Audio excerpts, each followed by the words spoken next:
Bradley J., for the benefit of the folks listening at home, I have texted you a map of the continental United States, right? It's what a delightful map. All 50 states of the United States represented with basically a heat map across it showing how many days of perfect weather that area gets a year. So 365 days, how many days does that area get of perfect weather? So when you said heat map, when you sent it to me, it's not temperature. Like the red colors are a high number of perfect days, and the bluer colors would represent a low number of perfect days. As far as heat map is an imperfect use of that phrase. To get everybody an idea of what they're tracking here, this map is tracking the quote-unquote perfect weather days, which are described on the map as basically in Fahrenheit 68 to 82 degree weather. Right? So for folks internationally, that's 20 to 27.8 Celsius. Yeah. And then the low point being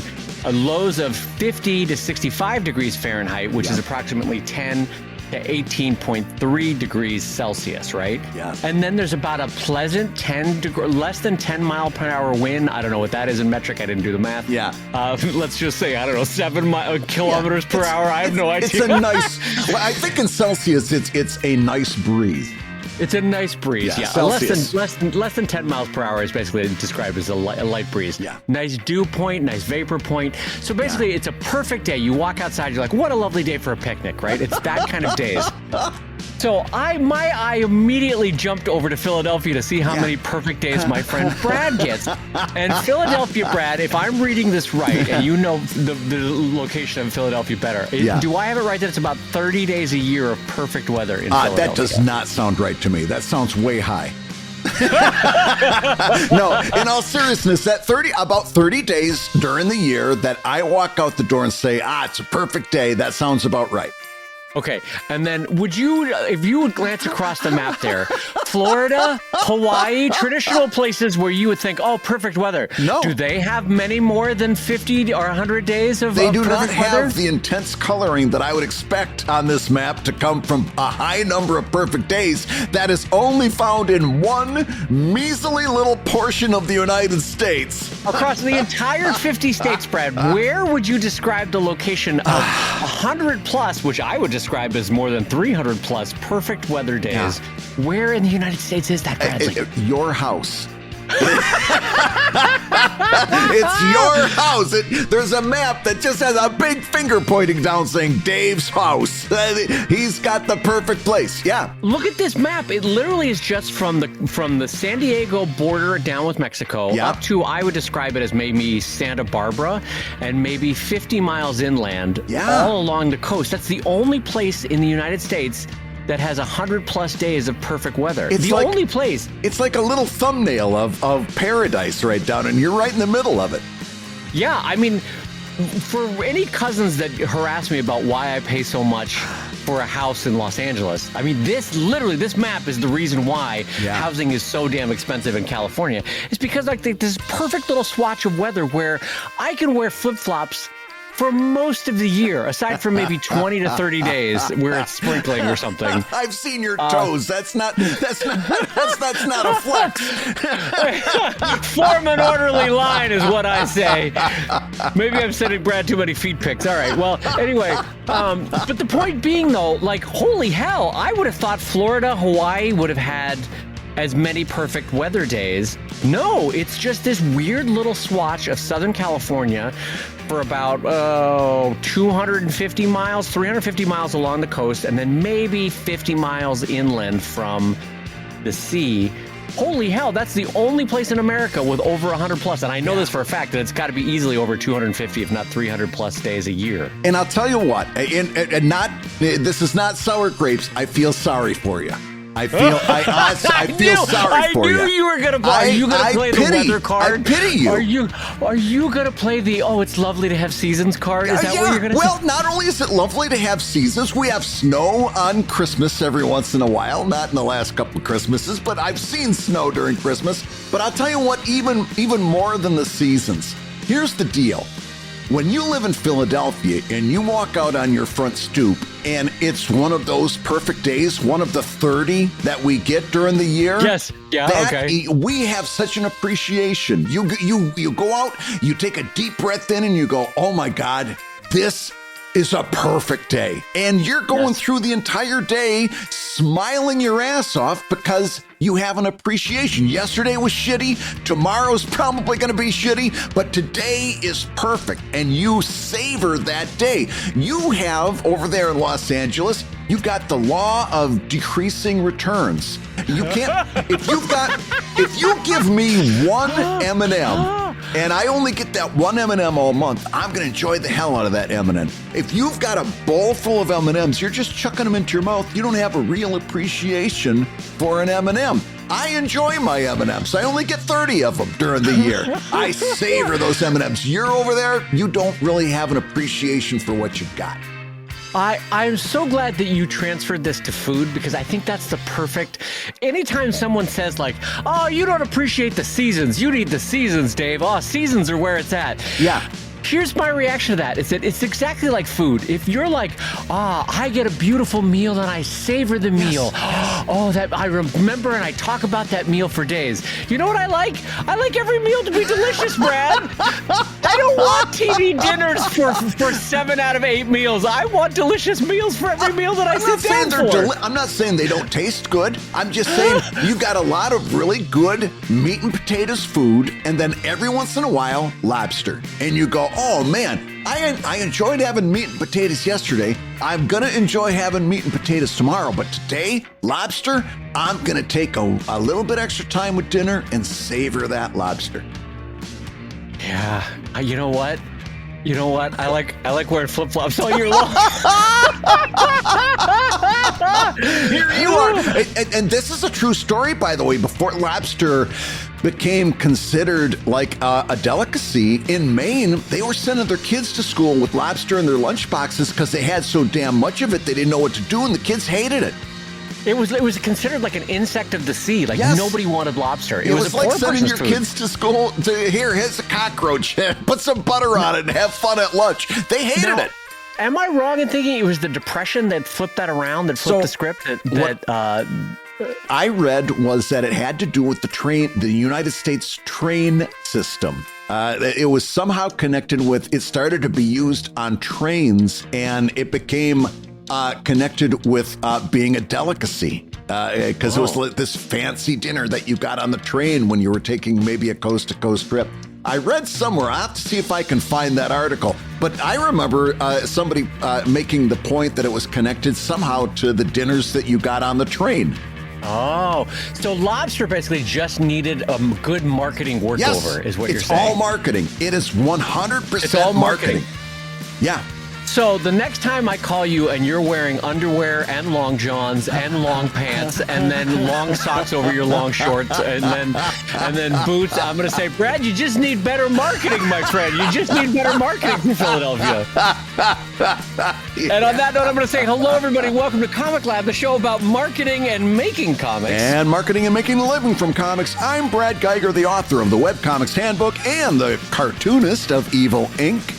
And I'm his flip-flop wearing friend, Dave Kellett, cartoonist of Drive and Sheldon and co-director of the documentary Stripped. And this week's hour of Comics Advice is made possible by your support at patreon.com/comiclab. So Dave, let's talk comics. Let's talk comics, my friend. By the way, are flip-flops called flip-flops in Philadelphia? There's another word for it, right? We call them flip-flops. Yeah.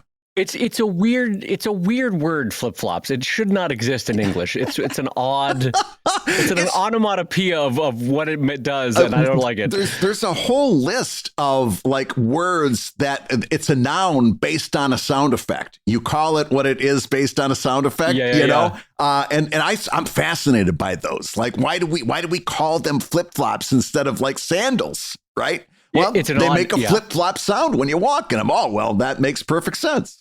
Have you ever had a blown-out flip-flop, by the way, before we get into blown-out flip-flop? Oh, my God. Nothing worse than no, I don't, because I'll be honest with you. I don't wear flip-flops. I don't want to see your toes. I don't want to see my toes. If I wear sandals, it's got to be what I call Thor sandals. that it looks like what a Roman gladiator would wear, and the toes are covered up, and basically they're shoes with just a couple extra breathing spots. I don't want to see I don't want to see anybody's feet. I don't wear flip-flops. I don't subject other people to my hairy toe knuckles.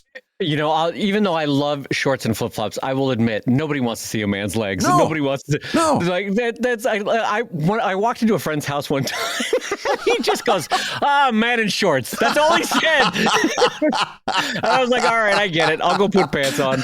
Never mind. I'm sorry, I have shorts on. All right, so Brad, what is our first topic for today for everybody for Comic Lab? What do we got for everybody to warm up the show? Oh, we've got some we've got some fantastic topics. And this one comes in from one of our readers who has a question that we get from time to time. We're going to take a little time with it today. It comes in and says, "Dear Brad and Dave, how do I get started?"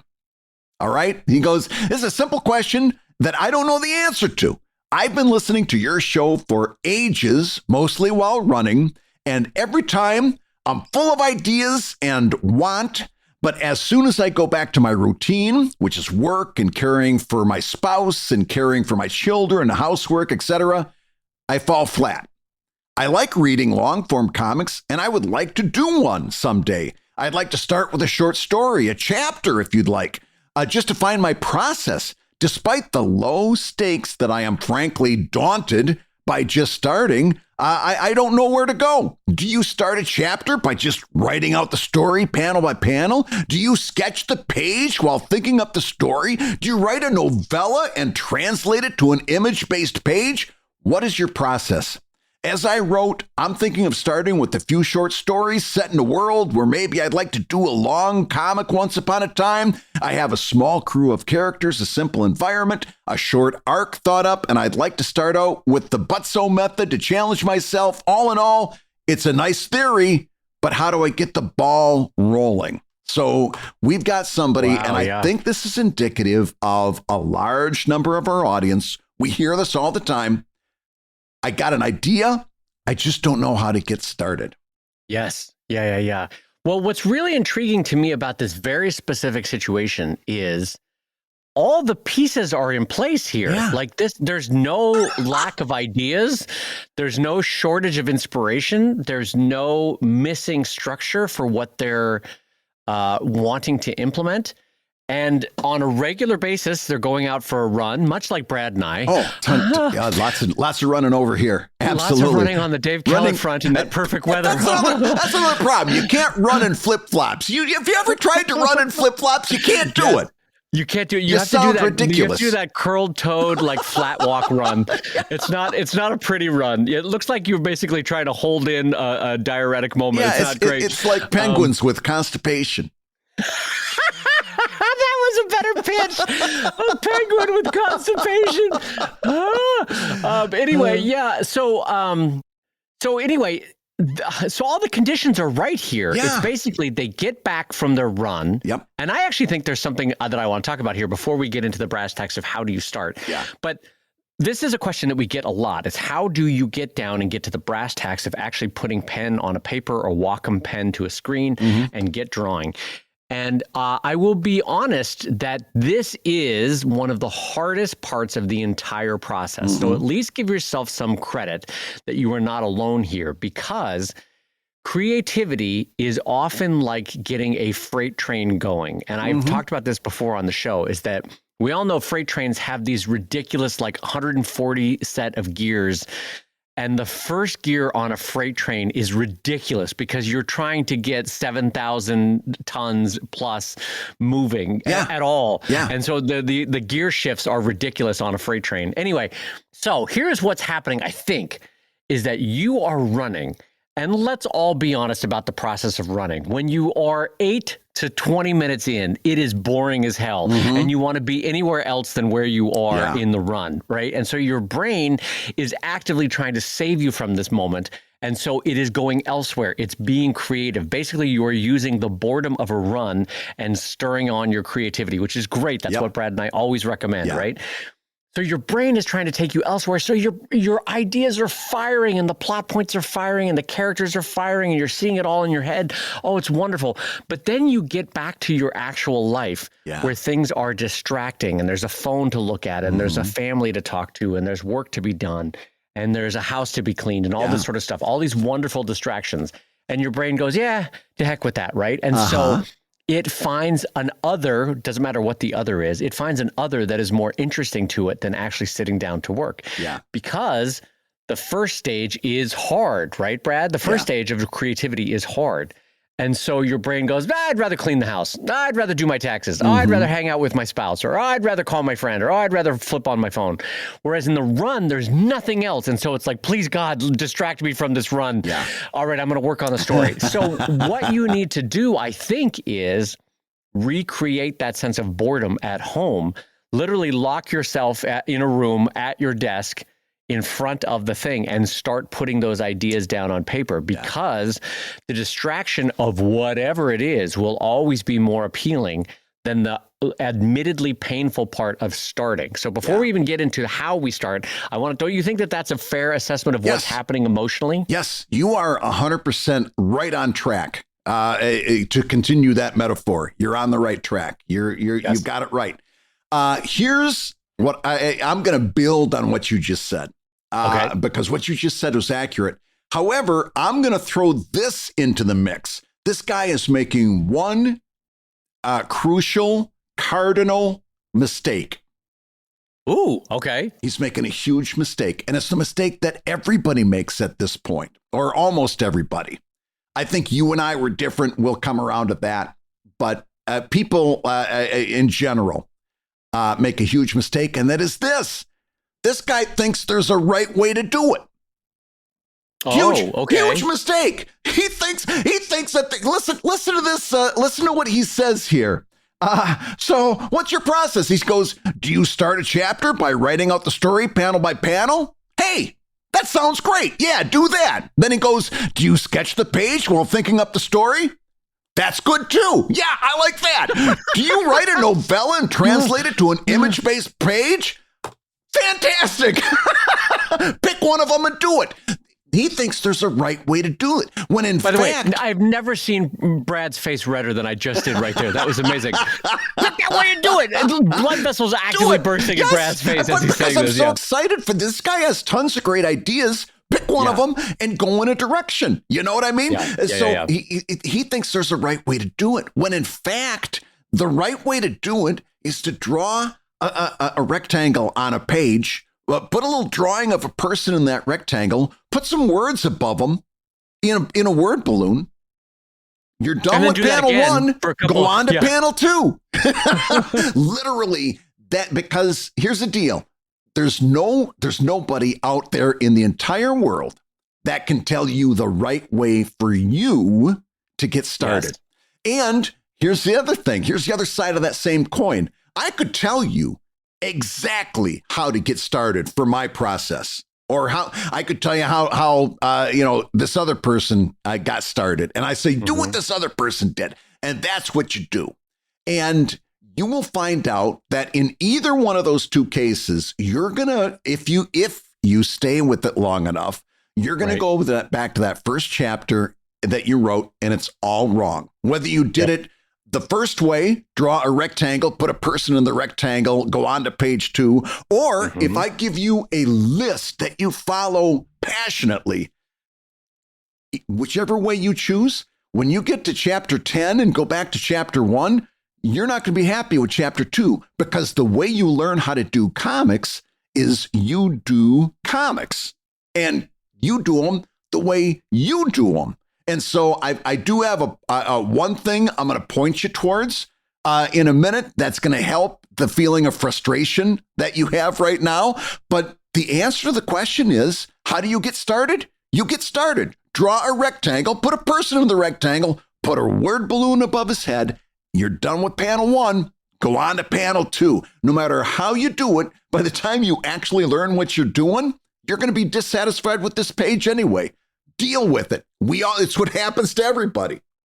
And by the way, 25 years in, it happens with Brad and I on new projects. Like we get 30 pages in, or we get 30 comics in, and we look back at number one and we'll be like, "Ooh, yeesh, I see beginner Dave starting this new project, and this was not the right approach," or whatever, And so you fiddle with it as you go. But so to put Brad's exact comment, because I 100% agree with it, to put Brad's comment in a different way is, do you remember when Brad was going, yeah, try that. Yeah, sure. Try it that way. Try it. Okay. The third way. Try it the third way. To put that in a different way is you're going to want to try all three of those ways, and a fourth way and a fifth way and a sixth way. Because no one, Brad and I included, can tell you which way works for you. So you kind of will experiment over the course of your career on 20, 30, 40 different ways to make comics. I've tried virtually every way you can try over 25 years. Just to make it new or fresh for myself, and just in the hope that maybe I can squeeze 1% more creativity out of a new process. So I'll try a different way of doing it, right? I've tried them all. And so I can tell you the way that Dave Kellett does it, and you might go, all right, I'll start with that. But the third way that you try a thing might be the way to do it. But to Brad's point, and this, it sounds so simplistic that it sounds insulting, but it is not. The true answer is you just have to start. And I know that sounds insulting because it is simplistic. It is not insulting. It's said with love. Brad and I have to say it on a daily basis to ourselves. Because we know friends for whom perfect is the enemy of good. And a little bit, that's what you're struggling with here. You're saying, what's the perfect way to start?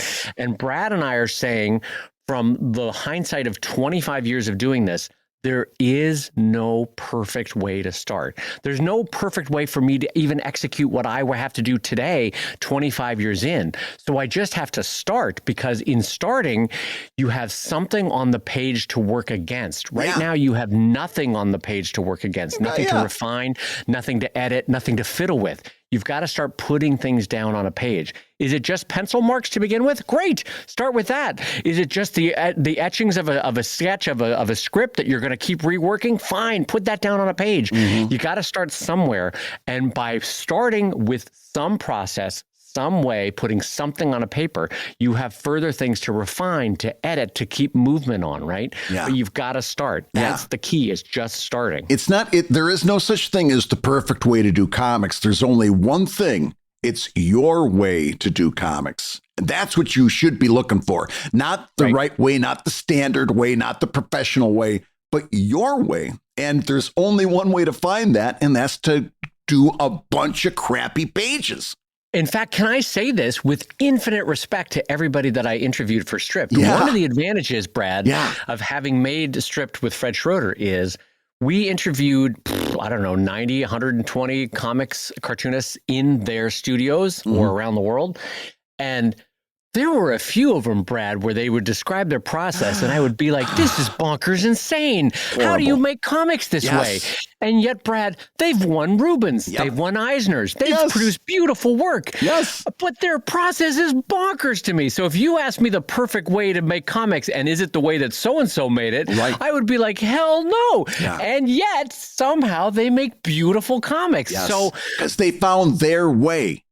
Right. So not only is there no perfect way to make comics, you could collect 5 different incredibly accomplished professional cartoonists in a room. In fact, you could even corral Brad and I and ask us to break down our process. And we would look at the other one and be like, Brad's crazy. I'd never Dave's do that. Crazy. That is not how you make comics. And we were like, oh, okay, I guess it works for him though. Because it's an oddly idiosyncratic and personal art form. And much like writing itself, 3 different writers are going to come at writing in 3 different ways. 3 different cartoonists are going to come at writing 3 different ways. And so part of your journey is you're going to have to experiment with 4, 5, 6, 10 different ways to start a comic. And in so doing, you'll find the way. But like Brad said, you got to start to find which way works for you. It's just to use my own personal life as an example. After doing Evil Inc. as a comic strip for 12 years, I rebooted it as a graphic novel. Now, you'd think after 12 years, I'd have my process down pat. I'd know what I was doing, right? Right. The first 2 years of the reboot, I almost don't even consider that canon. I did a silent reboot 2 years after that, like around 2018, 2019, because I realized there was there was something that needed some improvement in my entire process. So that graphic novel changes significantly after the first 2 years. And then a couple years after that, I made another significant change in how I do that graphic novel. That to the extent that like it's going to be a few years before the books that are out available to the public are representative of what I consider my process, my style, the Evil Ink in its final form, if you will. Those books aren't going to be out for years because I've had one reboot and at least 2 silent reboots where I just changed things up, didn't say anything to anybody because they a lot of it had more to do with how I was doing them, how you were doing than the storyline itself, and also how I was presenting that story. But you would think after 12 years of doing this, and when I got to the point in 2016 where I did my first reboot, you'd think, there's a guy that probably knows how to do a comic, right? Nope, nope. I was still finding my process. And I got news for you. If we're at episode 400 something, when we're recording episode 800 something, I'm going to be telling you as I drool in my drool cup, how I changed 5 more times between then and now, right? This is a process. There's so many people fail at comics because they're trying to start perfectly. And by the way, we've had these emails from people. I just want to start in the most efficient way. I don't have a lot of time. We've gotten these messages. I don't have a lot of time for this. I need to start right. And you guys need to tell me how to start right. I don't got a lot of time. Yeah, that's funny. And it's like, meanwhile, 4 years go by and they don't start. I don't got a lot of time for this. You're done. Go garden. Do something in the garden. This is not a good fit for you because no matter what you do today, the goal, the brass ring, the sign of success is in 5 years, you're still doing comics and you look back at how you started and you cringe and say, oh my God, that's horrible. But you had to do that page to get to the stuff you're doing later that you're actually kind of proud of. I'm going to slightly change the angle of this because I think this is helpful. Brad, have you ever had a Photoshop file crash on you and you hadn't saved? Perfect. So I want to talk about why I'm bringing this up. Yes. So let's say I worked on a drive page. Let's just say hypothetically this happened maybe yesterday. Hypothetically. And I was working for about 3 hours and then the file crashed and I realized that I hadn't saved, God right? Damn it. And I had worked for 3 hours on this page. And I was maybe about halfway done, a third done, let's just say, right? But I had gotten a couple panels fully executed, like what you and I would consider a fully executed panel. I had it done. And the damn file crashed on me, right? Well, Brad, I recreated those 3 panels within about 25, 45 minutes. And you might be saying to yourself, well, wait a minute. Why did it take you 3 to 4 hours the first time, but recreating it in 35 minutes? You did all that work in 35, 40. Well, the reason is those 3 to 4 hours were exploratory, were me working out the problem, were me trying to figure out what was happening. And so, yes, there was a perfect way to do it. And the perfect way to do it was to have spent 3 to 4 wasted hours so that I could re-execute it in 45 clean minutes and have it done super fast. And it was really efficient. And why didn't I do it the first time that way, I couldn't have done because there's no perfect way to start. I basically had to go down a bunch of blind alleys, making mistakes, erasing, removing, rejiggering, resizing, flipping things around, turning it around, changing the dialogue. All the nonsense that happens over the course of 3 to 4 hours and putting a panel together. So yes, there was a perfect way to do it that allowed me to do it, Brad, in 35 to 45 minutes. But the way that perfect way had to happen was you had to have wasted 3 to 4 hours getting to that point. So yes, what I'm saying as a metaphor, what I'm saying is, yes, there is a perfect way to do this, but you'll find it after 5 years of imperfectly doing it. You know what I mean? And so you've got to do the process of putting a pen to a paper. So how do you do that? My advice to you is this week, make a goal for yourself that no matter what you're going to do, hell or high water, frequency is going to be your friend. Oh, sure. So perfection is not going to be your friend. And I can give you strategies, but I'm not going to give you technical ways to do this. I'm just going to say, spend 30 minutes every day, just 30 minutes. That's all I'm asking. 30 minutes every day, putting a pen to paper. Are you writing a script? Great. Are you sketching how the page is going to be thumbnailed? Wonderful. Are you actually doing executed panels? Wonderful. That's a great way to spend 30 minutes. I don't give a shit. Spend 30 minutes every day for 7 days. You're going to be amazed at what you have done at the end of 7 days of just 30 minutes of work a day. Right? I'm not asking you to put in 3 hours where you're going to get bored or you're going to start self-doubting yourself. Just put in 30 minutes every day for 7 days, just to start, just to get started. Brad, how do you feel about that as a strategy? 100%. And at one point you said, I'm not going to get into details. I could give you details on how to start. I could give you a step-by-step, but I'm not going to.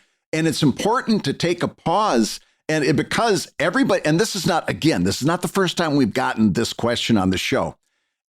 For us to give you an actual step-by-step guide to doing a comic would be the most cruel, mean, detrimental thing that we could do to you, right? Because you need to, the whole joy of comics and the only way to do it well is to find out how you do comics. So we're not going to give you necessarily a step-by-step. However, having said that, I am going to give you this because I have found it to be a very good guide in getting people started, especially on the writing part of comics, right? Which is kind of difficult, more difficult than it sounds to write a story that has a beginning, a middle, and an end. And that is, I'm not going to go through and describe it to you. I'm going to point you to Comic Lab episode 320. It's all about how to write a short story. It goes into what later on became the Comic Lab Short Story Challenge. It talks about Dan Harmon's Story Circle, which was an 8-step process of building that story from beginning to middle to end. And it tells you, it gives you the instructions that you need to kind of write a short story that is between 8 and 16 pages. That's a great place to start. Now, how you execute those 8 to 16 pages, that's your creative problem to solve. And for us to try and tell you how to do it, not only would be cruel, but it would be useless to you because you as an artist have your own way of doing things. Yeah. And listen, based on your phrasing in your question, you already know a lot of these answers. You know you have a long form story, but you know it's better to start with a chapter or with a short version of that story set in that universe, but not 300 pages. It's going to be 13 pages, right? Yeah. So you clearly have been listening to what Brad and I have been saying. You know what needs to be done. So I'm going to give you advice that's not technical, it's psychological, which is that the burden that you're facing is not the pen in your hand. The burden that you're facing is the 8 pounds of meat between your skull, right? That's the problem, is that it's all between your ears right now because what you're facing, frankly, my friend, is fear. Fear that you're going to start the wrong way, fear that you're going to execute the wrong way, fear that you're going to do this in a way that's not perfect. And I have to tell you that the only way to get over that fear is to do the thing. And I know that's shitty. It's basically like you are standing on a 30-foot diving board and you're like, what's the best way to get into the water? And Brad and I are saying, you just got to jump in. You just got to jump. That's it. Just jump. Because are you going to get better at diving? Of course you're going to get better at diving. You're going to climb back out, climb up the ladder, think about how you're doing it the next process and dive a different way. And then you're going to be, as you're going in the water, you're going to be like, that wasn't quite right. I need to straighten my legs. You'll think about it again. You'll try it on the next page, right? And so the big thing is to just jump at first, and you've just got to start. And the way you start is just 30 minutes a day. Get yourself a pen in your hand and start writing these ideas down. Get yourself good and bored. Get yourself good and executing on these ideas. 30 minutes, 7 days. See where you are at the end of those 7 days. When it comes to a creative project, the only way to start is the wrong way. Yeah, it's true. It's the only way to start a creative project is the wrong way. It's Brad, I look at the first 30 pages of Drive and I go, oh boy. Completely wrong. Oh boy, did I execute this wrong. Same here. But it's the only way to start something. It's the only way to start. Every creative pursuit we've ever done, the only way to start is the wrong way. That's the only way to do it. Yeah, and I say this looking at my friend Brad on a video monitor right now. It's the the wrong way is the only way to do it. I don't know. I don't know where that was going. But yeah, your point is true. Is that there's no why. One of the reasons why I said the fear that's in between your ears is what's stopping you right now is because all of us, myself included, 25 years in, it's fear. When we're starting a new project, surely there must be a perfect way to do this. Mm-hmm. Yeah, of course there's a perfect way to do it. Of course there is. Yeah. I don't know what it is until I'm into it. Yep. I often say, in fact, I just said it to a cartoonist yesterday, that I feel like I'm going to be the right cartoonist to draw and write Drive right around the same time that I'm finishing that damn story, Brad. Yep. And isn't that kind of painful? But what can I do about it? I needed to have spent the 15 years writing it so that, I mean, listen, maybe one of the reasons why The Lord of the Rings is so good is because he did put in the work on The Hobbit, which was so, you know? And so you sometimes have to stumble your way through a project, and that's okay, is to having the humility of just saying, I got to start, and it's not going to be perfect. Yep. Hey, gang, if you're listening while you work, take a minute to stand and stretch. And while you're doing that, we'll tell you why you should join us on Patreon. Yeah, because when you do, you'll get hours and hours of podcasts that we've recorded just for backers. And exclusive Patreon posts that go even deeper on Comic Lab topics. And you'll get access to our exclusive Discord server, a thriving community of professional cartoonists. So you can support the show you love and get tons of actionable resources for your own cartooning. And ho Nelly, if you want even more comics goodness in your life, check out the new drawing show that we're doing with our pal Kevin McShane over at wrongwayshow.com. That's wrongwayshow.com. In each episode, we'll show you how to draw your favorite cartoon characters the wrong way. Now, everybody, let's talk comics.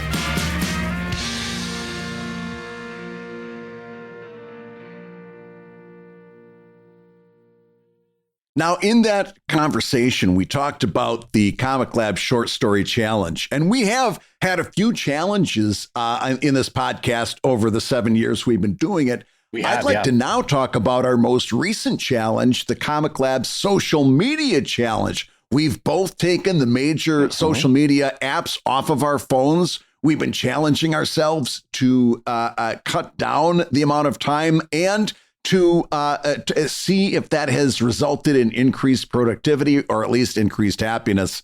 And I just wanted to check in and see how we're doing. Brad, first of all, I want to thank you again as a friend for recommending the social media challenge to me. I have taken it. I have taken all the apps off my phone. They have stayed off my phone. I will be honest, Reddit has creeped a little bit back into my life via a browser in a way that I don't love. However, I do feel like I'm wasting less time because it's more inconvenient and there is less, what's the right way to say it? Slot machine ease with which I can peruse Reddit. And so there's more friction. That's the way to say it. I've added friction to the process, so it has become less enjoyable and less a way to look up at the clock and suddenly see that 3 hours have gone by.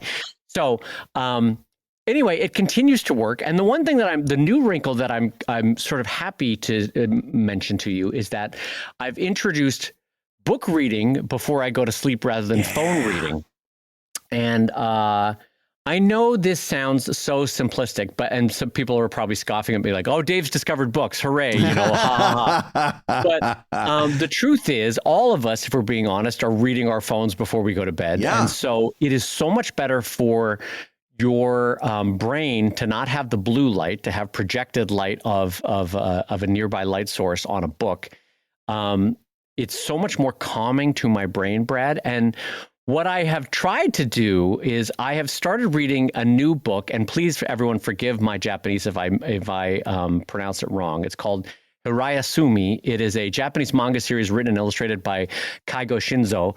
And again, forgive my pronunciation if I have the names wrong there. It's a serialized book, and it's now, I don't know how many series. In the U.S., I think there's 3 to 7 books. I'm only on book 2 right now so far. But God, Brad, have I been enjoying it? Because first of all, it is the non-conflict story technique that you started to tell me about a couple years ago, and I'll be honest, I poo-pooed, but now like someone who has had their eyes opened and realizes how wrong they were, I want to throw past me under a bus and say I was wrong about this. So first of all, can you give, for those that don't remember or didn't hear about it, what was the Japanese writing technique that you were describing for me in the past that I originally poo-pooed? Well, this was something that when I was teaching my storytelling class at University of the Arts, one of my students said, I was telling them about the importance of conflict and so on and so forth. And this student said, a perfect art school student question, does it have to be conflict? Does it have to be? Right. I'm like, well, you know what? You can try to write a story without conflict, and that could be a good challenge. And then I didn't feel like I gave this kid a great answer, and I went out and did a little bit of research, and lo and behold, I stumble upon Kishōtenketsu, which is a 4-step Japanese archetype for writing stories. It's a 4-act structure, if you will. Yeah. Okay. Yeah. So whereas Western stories have a 3-act structure, it has 4 steps, and it's used a lot in Chinese, Japanese, Korean literature and poetry and comics. And it goes like this. And the first thing we've got to say before we even go into it is that a lot of people talk about this and they say, oh, it's conflict free. There's no conflict in Kishōtenketsu. And as soon as you start reading some Kishōtenketsu stories, you find conflict because obviously it's hard. Conflict is everywhere. But the thing about Kishōtenketsu isn't that it's conflict free. It's that the conflict isn't necessarily the point. Right? When we have a conflict like Darth Vader in Star Wars, the point is defeating Darth Vader and resolving that conflict, right? Right. Kishōtenketsu isn't about the conflict. There's still conflict, but the conflict is secondary to the story. So this is if anything, the moments that matter are the moments before or the moments after or the moments reflecting on, you know what I mean, around it. Yeah. So anyway, keep going. So each of the syllables of Kishōtenketsu is a part of the overall build. Okay. Mm-hmm. So ki is the introduction. It establishes the main characters and the setting that they live in. Sho deepens the reader's understanding and their emotional attachment to the characters. 10 is the twist. Something unexpected happens and a major change to the setting and the characters' lives happen. All right. So so far in 3 steps, you've made the characters, you've made people care about the characters, and then something changes. Okay. And then Ketsu is the conclusion. The characters bring together and reconcile that change. You notice they didn't try to solve the change. They didn't try to reverse the change. Something big happened that was a change. And then in any number of different ways in that conclusion, they react or address the change, right? Again, it's not necessarily about resolving, but they reconcile those first 2 acts and now they live in the change. Right. It's more like water flowing around a rock than trying to move the rock or change the rock. You know what I mean? So keep going. Yeah. So there's actually a comic format based on Kishōtenketsu, and it's called Yonkoma. And there are comic strips, Japanese comic strips, and obviously a whole window greater than just Japanese, but there's a whole body of work called Yonkoma, in which a 4-panel comic strip exudes the 4 stages of Kishōtenketsu. The first strip or the first panel is an introduction, then there's a development, then there's a twist, and then there's a conclusion.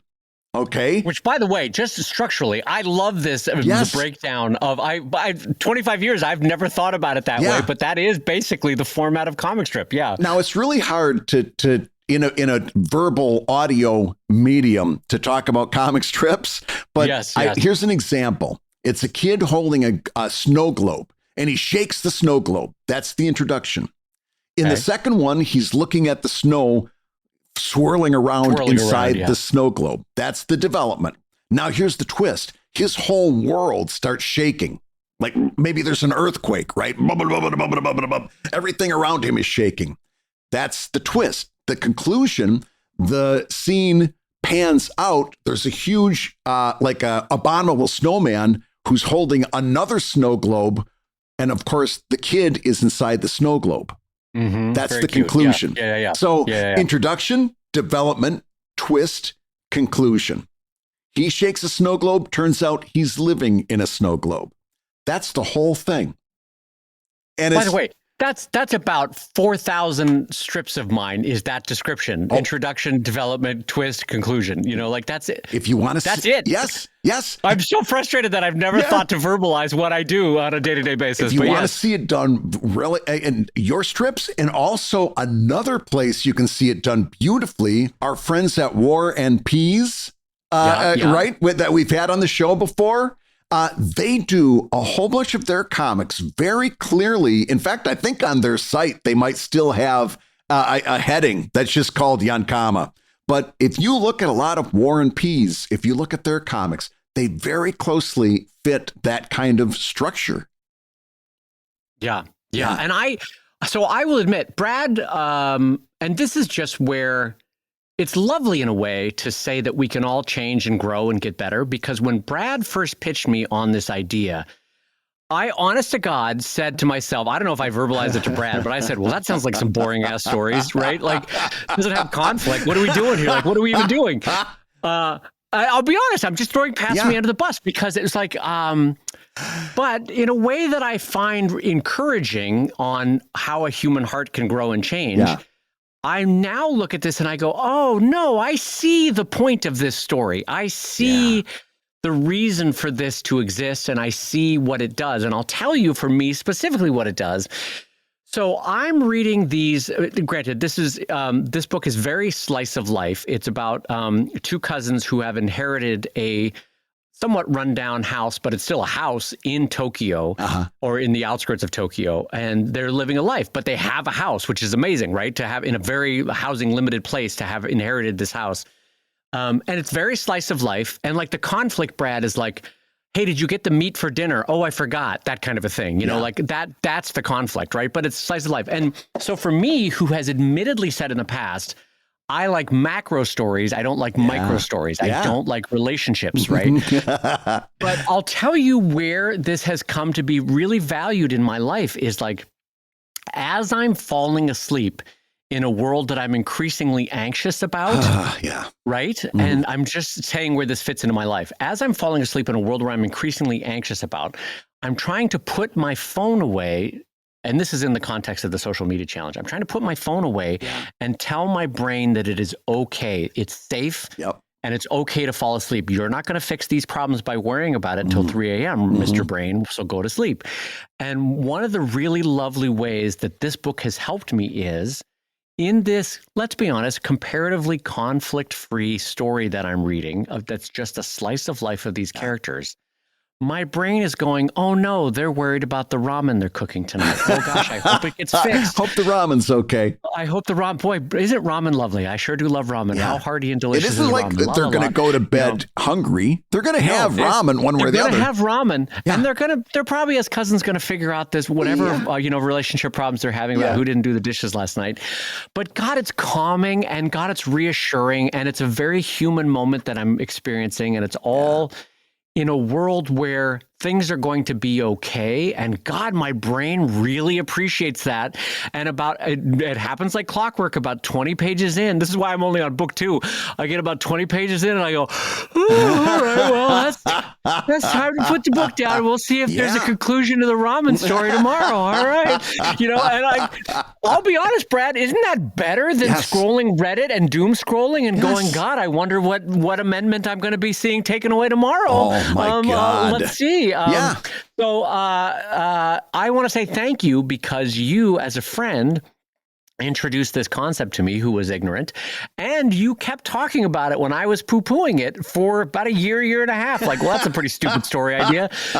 And honestly, I just want to say, in terms of speaking to the human heart, because I've noticed it a few times in my adult life, I really love that even at age 51, I can still change and I can still improve. And isn't that a lovely thing? That's kind of a nice thing. Not to be simplistic, but it is kind of lovely that we can still get better as people. You know? No, and actually, the whole experience of my pitching Kishōtenketsu to you actually made me able, the next semester, when I went back into that lecture, having experienced it with you, and you were very much, well, where's the conflict? But then well, that's a conflict, and so that's where you heard me. I got angry about it. I was like, well, that's a conflict. Yeah, you can't say this is conflict free. So you'll notice when I taught, I got better at lecturing it the next semester because I said, it's not that there's no conflict, because it's impossible to completely erase conflict unless you're just publishing a grocery list, right?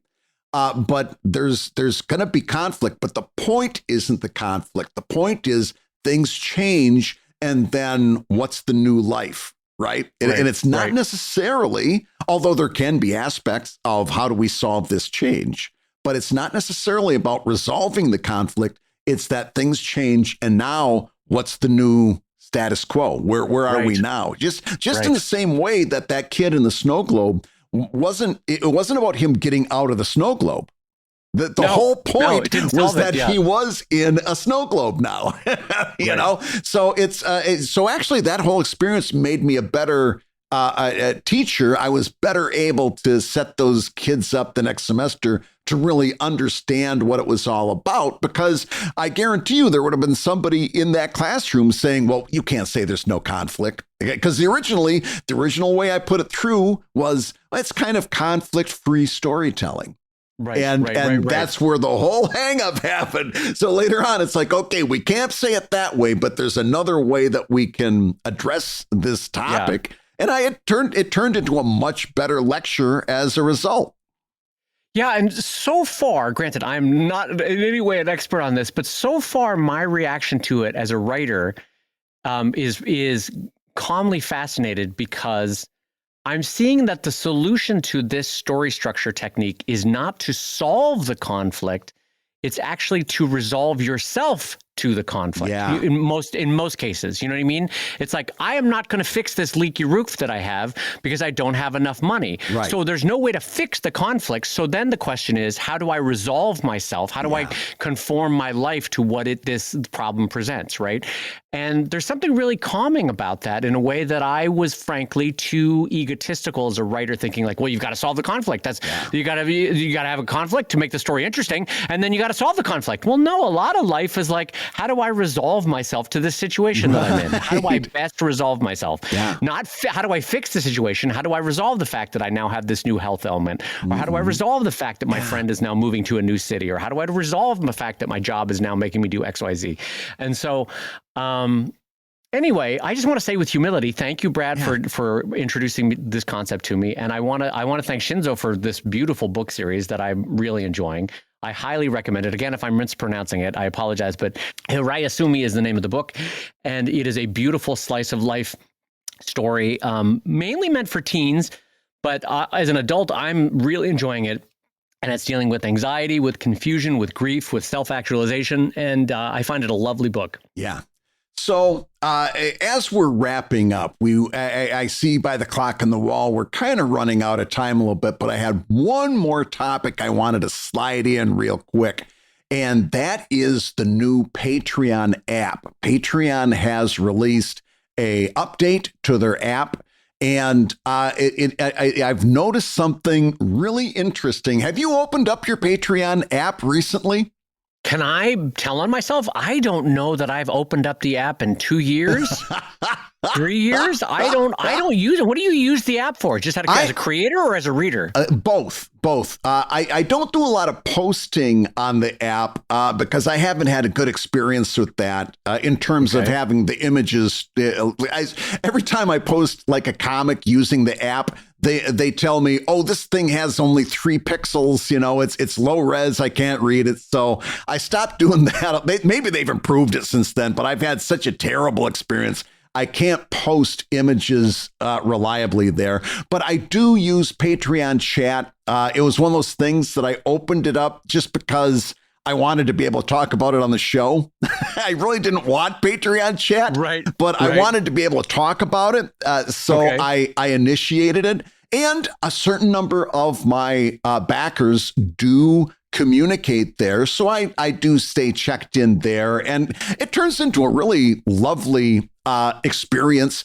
And then on the member side, I am. Does it? Well, I want to hold you to that. Yeah. Does it turn into a lovely experience? Yeah. Oh, yeah. Okay. Yeah. All right. Yeah, it does. It does. In terms of like people sharing stuff that they like. And also I've got two or three people that are very engaged in Evil Inc. storytelling conversations. It's great. It's what I always wanted. I always wanted people to be interested in what I was doing. Yeah, I didn't mean to put you on the spot. I was just curious if that was actually the case. No, or it's a good thing. It's very similar to the Discord server. In fact, okay, yes, okay. And a lot of the same conversations happen. In fact, sometimes I feel like I should be posting things in both because sometimes they get a reaction here but not there. Sometimes they get a reaction there but not here. And I've got different people posting kind of the same stuff in the different places. So it is what it is. You just got to take the good with the bad. But anyway, I use it for Patreon chat. And also as a member, I am a Patreon backer of maybe a dozen. I think last time I counted, it was look closer at to Moneybags 15. over here. Hey, Moneybags. $1, $2 at a time. I'm not throwing a whole lot of money around. I'm kidding. Because I'm a consummate cheapskate. But I've got this. I love it so much. It's a private feed of just the stuff that I am very interested in. And it's on that Patreon app. Of course, I can do that through desktop as well, but I just get to scroll through stuff that I'm just intensely interested in. And I love having that little, almost like a magazine just for me. I really kind of groove on it a little bit. That's a good way to think about it. Okay, yeah, keep going. Yeah. So they updated the Patreon app. And can you open up yours? Do you see what you've got on the screen? Yeah, so it's funny. What's in the time that you mentioned this, I'll be honest, I had to re-download the app. So I just logged in, and I'm opening it, and I guess this is showing me. So I merged my creator account to my subscriber account. I guess if that's the right way to say it. Right. And so what I'm presented with at the top of the screen is I see Lucy Bellwood, Evil Inc., Danielle Corsetto, Kat Ferris, Dylan McConis. So I'm seeing all the people that I subscribe to. And then in a side scroll, in a horizontal scroll. Yeah. But it's very small fonts on the top. Yeah. And then I see a kind of, frankly, smallish chunk at the top that says from your membership. Yeah. And then what's odd, and I don't know if I have my settings wrong, I see a bunch of people as I scroll down these are people I do not follow. So I don't know what this nonsense is down here. You don't know what you're looking at, do you? And I don't mean that derisively. It's as a user, you're like, what am I even looking at? Yeah, did I hit a wrong button, Brad? Yeah. Honestly, I'm asking. I don't know what this is. So here's what's happening. Across the top in the horizontal scroll are the people that you are a Patreon backer of. And those are your memberships. Yep. And you're scrolling horizontally and you see memberships. Now, on the vertical scroll that's below that is more like social media, more like people that you're not necessarily following or subscribed to, but if you'll note at the upper right-hand corner of each one of their posts, in blue it says join, and if you click that join button, you'll become a free member of that person's Patreon. For those of you who use Substack, you will know very quickly exactly what we're talking about, because what Patreon has done with their app is completely copy Substack's app top to bottom. Is that what this is? This is Substack's. I also haven't used Substack's app, so I'm not sure what. Okay. No, this is Substack. What Patreon has done once again is chasing Substack, which, by the way, I'm not crazy about it, but I'm not against it in general. As a user, I'm not crazy about it. You see the difference, but Yes. And also your confusion bothers me because I don't know that they're doing a good job of communicating that. Well, because my thought was, okay, I've paid for these subscriptions, and now why am I seeing this other stuff? Right. And I get why this is there, but I wish you could be presented with something at first saying, "Hey, just read the people that you follow, or read all the other nonsense." Yeah. You know. And if you click where it says, maybe they shouldn't use the word nonsense. if you click that top where it says "from your membership," then it takes you to a new page where you'll have that traditional vertical scroll of all the stuff you're subscribed to in a vertical scroll, which is more like what I was describing in the very beginning as my own personal feed of stuff that I'm intensely interested in. But you don't get there immediately. You first get a whole bunch of crap, stuff that you don't, and it's in its nascent period. By the way, is it algorithmically at all linked to what you do like? Because a lot of this stuff is like, I'm not into cryptozoology. I'm not into astrology. Why is it showing me this stuff? It's in its beta. Beta. And actually, Comic Lab is signed up for the beta. What was that word again? Beta. What was it? It's alpha in its beta. What? It's in its beta. So, okay, let's talk about Greek for a minute. So it's in an alpha or it's in a... Beta. What? What? It's alpha. It's in its beta zone. It's in a beta programming sphere. I'm gonna spell out the way that you pronounce it. You pronounce it BAY hyphen TAH. Why are you pronouncing it like that? Beta. It's in beta phase. You become like a member of the British royal family. It's in its beta phase. Hello, I'm Brad Geiger. I'm the Viscount Duke of Earl. Hello. It's in the beta phase. You have a weird pause in the middle of the word beta, and you say beta. Oh, hello. Yes, quite. Well, technically, Comic Lab is in the beta for this whole thing. Stop saying beta! Why do you say it like this? It's making me angry. Beta. Okay. Also, the T is like a weirdly hard T. It pronounces it like an American. Okay, it's beta. beta. I'll do it your way. Comic Lab right now is in the trial phase of this whole thing, and so these are called quips. And by the way, for those of you who remember me talking about Substack in earlier shows, and I used to say all the time, Substack is two things: it's posts and notes. Yes, I still don't get it. You subscribe to. Notes is the social media part. Still confusing. Yep. I know. Because you can post a note and you can make note of a post. It's all nonsense to me. Keep going. Yeah. It's the same thing now with Patreon. You have the people you're subscribed to, but then you'll see quips. And these little social media tidbits are quips. You don't have any control right now about which quips you see. It's algorithmically brought to you. Mine is full of stuff I have no interest in whatsoever. But supposedly what they're trying to do is increase discoverability. And from what I hear in the email from that group of trial users, that isn't alpha and isn't gamma, that they're getting very, very good results from discoverability. They're very enthused by the discoverability boost that it's given them. So it may end up being a good thing. Like I said, as a Patreon creator, I'm a little bit optimistic about it. As a user, I don't like it because it makes it one more step further away from me to get to my feed of stuff that I'm intensely interested in, and anything. And so, like, I also am worried that my subscribers might be having the same experience, right? And that maybe they forget that I'm there, I'm very nervous about that. So as a user, not crazy, but as a creator, I hope that their initial enthusiasm of discoverability pans out.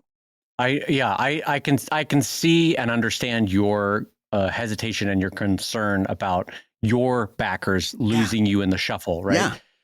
So can I ask you a couple questions? Have you gone out to your backers, your Patreon folks, and told them that this is a beta approach to Patreon? Have you said, gang, we're in a beta phase? And so I have not told them about the beta zone yet. But I will at some point have to go out. Right now, all of my conversation is very focused on one topic. But very shortly, I will probably have to do the same way as I did a walkthrough for Patreon for new backers. Oh, yes. And by the way, mine is so wait a minute. old. Wait a minute. You're going to do it as a walkthrough? So you'll be recording this? Yeah. Oh, Brad, I think you know where I'm going. I think you know what I'm about to say. I have to make sure that I tell them that it's a beta situation there.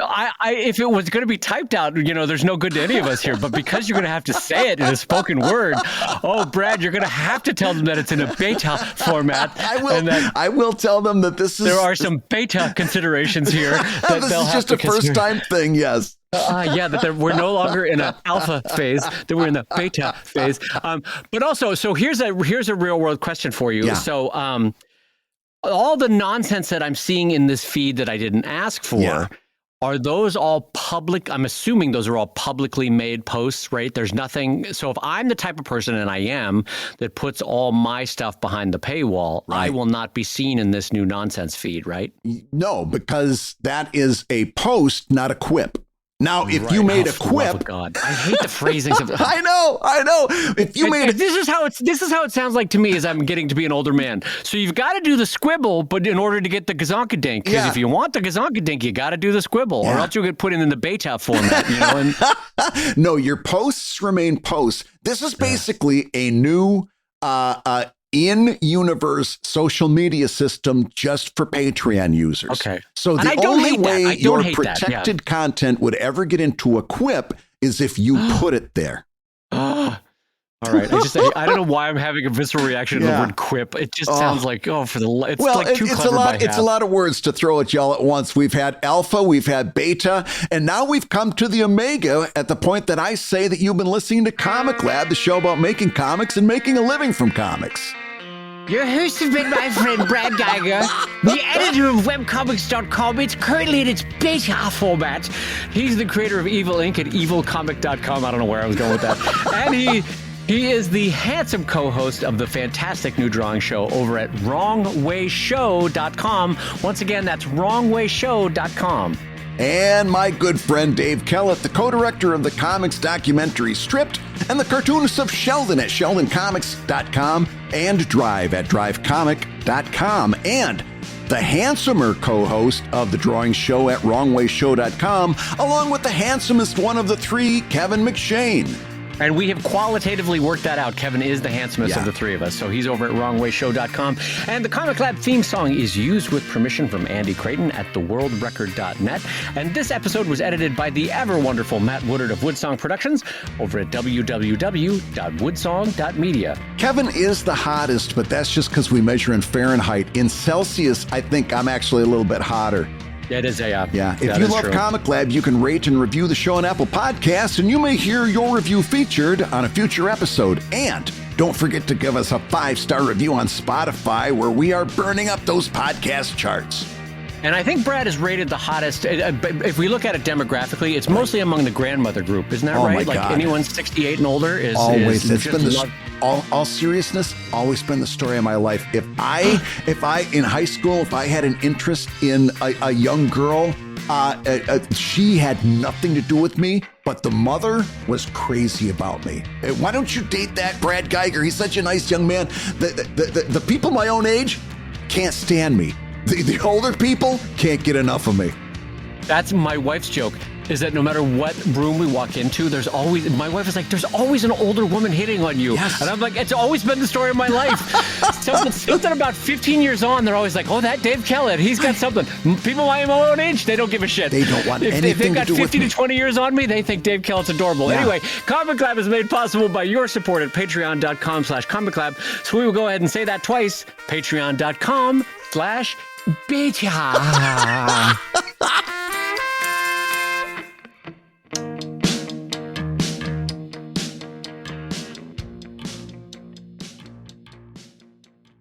Excuse me, Dave, would you pass the butter?